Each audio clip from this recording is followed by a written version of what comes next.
Morning everyone, welcome back to another video on the channel. Thank you very much for joining me on this very warm morning we've got here in the southeast of England. I'm grateful for a bit of shade. Trev's going to find a little bit of shade over there.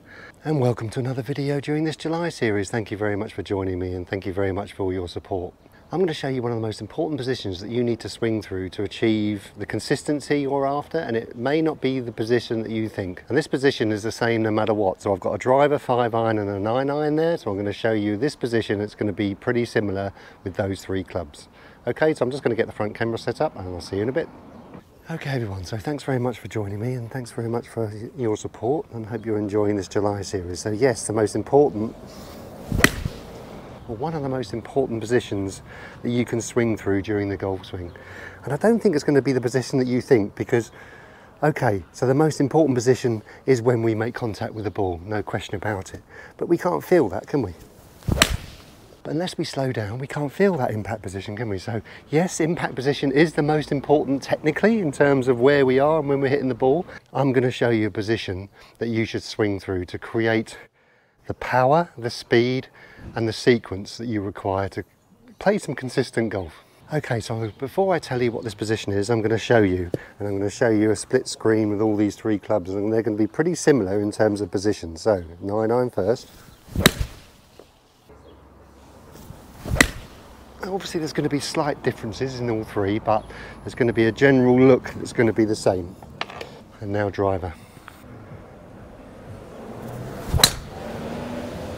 Okay, so as you can see with the split screen with the three swings there, halfway back on our backswing, you're looking for this club to be in this kind of what I call a little bit of a steeper slot than normal. So as you can see, there's obviously slight differences because of the length of club, but you can see a general look that's the same, that's halfway back, that I've twisted my body, and more importantly, I'm on like a steeper plane than what I would be in my downswing. Now, as we know, we can't feel what's going on, especially the transition and down into impact and through.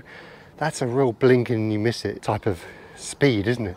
So we have to try and give this club the best chance possible. So what you're looking for, halfway back on the backswing, is left arm parallel to the ground. What you're looking for, especially with an iron, because obviously it's a shorter club, you're looking for this club to be at least going through your right shoulder. So if I look back there in a mirror, you can see the club shaft is bisecting my right shoulder. It could even be kind of even this side of it. Actually, I'd rather use steeper than flatter. A lot of problems come from the first third of the backswing, where the club gets put in the wrong place and then there's corrections from there. So a lot of people that I've seen who swing the club well, or consistent we'll call it, have this position where the club is being set steeper. So if you want to do that and you want to try and give this club the best chance to drop in the slot on the way back, try this little exercise. So start off with a 9-iron, not with a driver. Twist back, so you're twisting your body slightly. There's still some weight on my, going back on my right side, so you can see my body, my pockets have twisted. But more importantly, stop halfway. You can go look back and check it, and you want to see this club be pointing up in the air. All you have to do from there is continue your coil. You're keeping everything the same and you're just continuing your coil. You can see that the difference between this halfway back position and the top of my backswing is the same. All I'm continuing is a little bit more twist. So back to the drill, nice and light with the fingers. Twist and set, hold it. If you want to check it, you can. Yep, that looks pretty good. Looks pretty steep. All you're doing is keeping that, continue your twist and then hit. If you're new to this, it might take you a few to get used to it, especially for the club. If you're used to bringing this club flat on the backswing, you're used to obviously probably coming over the top to counterbalance that. You've got to give this club a bit of chance for it to kind of drop, as you can see there with the slow motion. A steep to shallow swing is much more effective than a shallow to steep swing.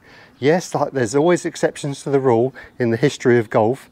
We've had some fantastic players bring the club inside and still drop it in the slot, but it's more difficult for the club golfer to do that. What I call is standing the club on its end. You're standing the club on the butt of the club, you're standing it upright. And then it will want, because of the speed and the weight of the club, it will want to drop in the slot. So let me show you that exercise, which you can do with all three clubs. I'm going to show you the similarities between all three. So I'm going to stop halfway, left arm parallel, don't rush it, you're still twisting. Look back, yep, nice little bit of set. Look back at the ball, continue your twist, and hit. Giving this a repetition exercise basically, giving the club the best chance to fall down behind you without thought. Nice and light in the fingers, feel the club heavy, twist, look back at the ball, and then hit. And you can just continue doing that. That's a 5-iron. See, the longer the club, the harder it is to do, but I recommend like mix and matching it with different clubs, definitely. Don't just hit your 8-iron all day. Okay, nice and light. Because of the shallowness of the plane, because I'm standing further away from it, naturally it'll be a little bit shallow, but still feel the same movement. Twist, set up, look back and check. Yep, so you can tell that between the 9-iron, there's a slight difference in there, but it's still going through my right shoulder. Look back, continue up, and then hit. So it's going to be an easier drill to do with an iron, that's for sure, especially if you're kind of hitting into a net. I would definitely try and kind of keep it more iron based than driver based, but definitely still give the driver a go, that's for sure. Okay, so back to an iron. It's one of the most important positions, because if you can get this halfway back position right in the backswing, generally, because from here down to the ball and through, that's when the forces of the club get layered onto the golf swing. And if you're in the wrong position, you can't layer those forces. If you're in the right position, you can. The club will take care of itself.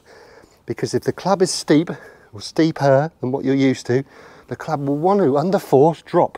So remember, repetition exercise, just hit hundreds and hundreds of these, or just swing. Anyway, you don't even need a ball.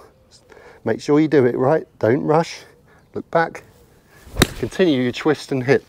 Remember, allowing this club to drop, that's the secret to good golf. Plenty of drills, isn't there, on the channel, where we're trying to find this slot and really encourage it. Yes, by all means do that, but if you want this club to fall naturally without thinking about it, swing through this, one of the most important positions in your golf swing. Okay, back to a 5-iron. Show you the difference between a 9-iron and a 5-iron plane. Very, very minimal. Don't rush this first bit. You're still twisting your belly, still twisting your pockets a little bit. Then from here, you're continuing the twist very slightly, and then through.